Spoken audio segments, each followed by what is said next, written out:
ధర్మేంద్ర ప్రధాన్ రాజీనామా ఈ దేశ విద్యార్థుల విజయం, ఉద్యమకారుల విజయం, అప్రజాస్వామ్యం మీద గెలుపు. ఈరోజు దిగి వచ్చినటువంటి ప్రభుత్వం రేపు గద్దె దిగక తప్పదు. రాహుల్ గాంధీ గారి పోరాటం, ప్రతిపక్షాల పోరాటం, విద్యార్థుల పోరాటం, దేశవ్యాప్త ఐక్యత, భవిష్యత్తు యువతరంతో ఇటువంటి చెలగాటం ఆడొద్దు అనేటువంటి గుణపాఠం ఈ ప్రభుత్వానికి వచ్చింది. ధర్మేంద్ర ప్రధాన్ రాజీనామా ఈ బీజేపీ ప్రభుత్వ దిగడానికి మొదటి మెట్టు.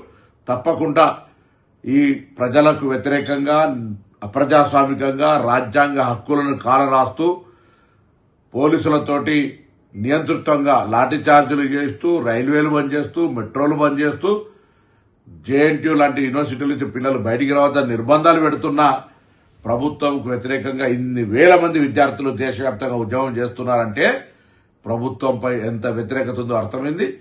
తప్పకుండా ఇప్పటికైనా విద్యార్థి శక్తి మరొకసారి గెలిచిందిగా భావిస్తూ వారందరికీ శుభాకాంక్షలు. ఇది ఆరంభం. తప్పకుండా ఇటువంటి ప్రజా వ్యతిరేక ప్రభుత్వం గద్దె దిగవాక అందరూ కలిసి పోరాడాలని విజ్ఞప్తి చేస్తున్నాను.